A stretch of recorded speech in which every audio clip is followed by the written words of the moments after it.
చాలా అద్భుతంగా ఉంది. వదిలేస్తే మొత్తం తినేస్తాను. నా సరదా తీరేంత వరకు కొంచెం ఇంకొక తిని వదులుతాను. Okay. కానీ చాలా బాగుంది. కానీ ఎంత తిక్కుగా ఉంది మీ ఇక్కడ. So nice. బీహార్లో ఎంఐఎం ఏమో ఆర్జేడీ కాంగ్రెస్ గఠబంధన్ మహాగఠబంధన్లో కలుస్తానంటోంది. ఎంఐఎంను తీసుకోవటానికి వెనుకాడుతున్నారు మహాకూటమి నేతలు. తాజాగా ఒక ఇంట్రెస్టింగ్ కామెంట్ చేశారు ఆర్జేడీ నాయకులు. సో ఎంఐఎం బీహార్ రాష్ట్ర అధ్యక్షుడు లాలూ ప్రసాద్ యాదవ్ ఒక లేఖ రాశారు. సెక్యులర్ ఓటు చీలకుంటా ఉండాలి. సెక్యులర్ ఓటు అంటే మనందరికీ తెలుసు, బీజేపీ వ్యతిరేక ఓటు చీలకుంటా ఉండాలి అంటే ఎంఐఎం కూడా ప్రతిపక్ష కూటమిలో భాగం కావాలి అంటూ మాట రాశారు. దీన్ని అసదుద్దీన్ ఓవైసీ కూడా ధృవీకరించారు ఇండియా కూటమిలో చేరుతానని. ఎందుకంటే ఎంఐఎం పైన చాలా కాలంగా ఉన్న విమర్శ ఏంటంటే ఇది vote కట్వా party, vote cutter. BJP కోసమే దేశమంతటా పోటీ చేసి బీజేపీ వ్యతిరేక ఓటు, ముస్లిం ఓటు సహజంగా యాంటీ బీజేపీ ఓటు కనుక ఆ ఓటును నాన్ బీజేపీ సెక్యులర్ పార్టీస్కు రాకుండా ఎంఐఎం ఉపయోగపడుతోంది భారతీయ జనతా పార్టీకి అన్నది విమర్శ. ఎందుకంటే లాస్ట్ ఎలక్షన్స్లో 2020లో 19 సీట్స్లో ఎంఐఎం బీహార్లో కంటెస్ట్ చేసింది. సీమాంచల్ రీజన్లో ఉన్న 3 డిస్ట్రిక్ట్స్లో 5 అసెంబ్లీ సీట్స్ గెలుచుకుంది. మామూలు విజయం కాదు.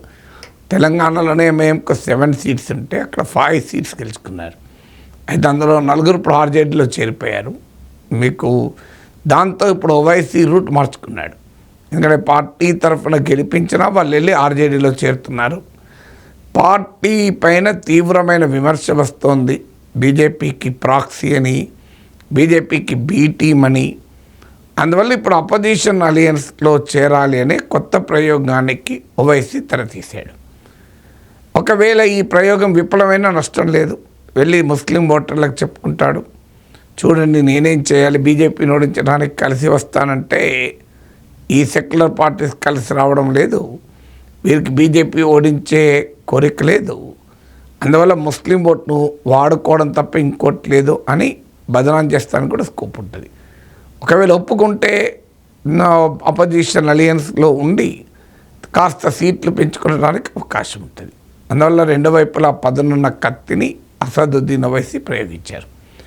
కానీ సెక్యులర్ పార్టీస్లో అనుమానం ఏంటి అంటే ఓవైసీని కనుక చేర్చుకుంటే వెంటనే బీజేపీకి ఆయుధం అవుతుంది. ఇప్పటికే పొత్తులు అనఫీషియల్గా ఉన్న, రాష్ట్ర స్థాయిలో కాక సిటీ స్థాయిలో ఉన్న బీజేపీ ఆరోపణలు మనం చూసాం.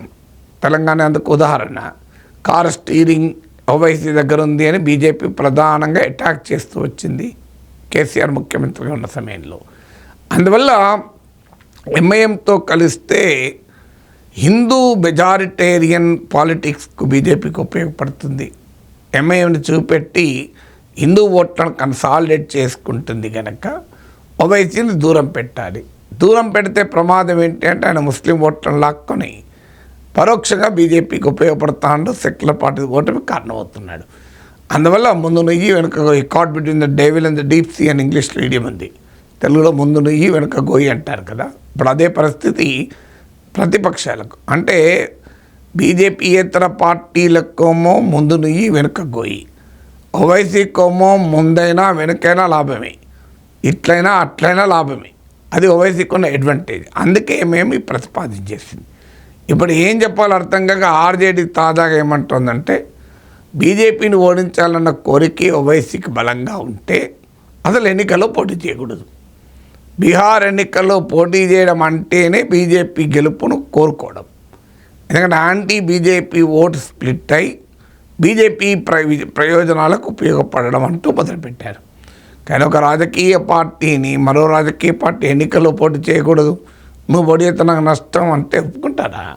రాజకీయాల్లో పొత్తులుంటాయి, సంకీర్ణాలు ఉంటాయి, మిత్రపక్షాలు ఉంటారు. కానీ ఇంకో పార్టీ కొరకు వేరే పార్టీ కొరకు సేవ చేస్తూ నీ త్యాగం చేయమంటే ఒప్పుకుంటారు? రాజకీయాల్లో త్యాగాలు ఉండవు. రాజకీయాల్లో వెన్నుపోట్లు ఉంటాయేమో కానీ త్యాగాలు ఎందుకు ఉంటాయి? ఓవైసీ को कुर्बानी करो बोले तो उन्हों क्यों करता. सो ये आरजेडी का मेहरबानी के लिए ओवैसी क्यों कुर्बानी करते?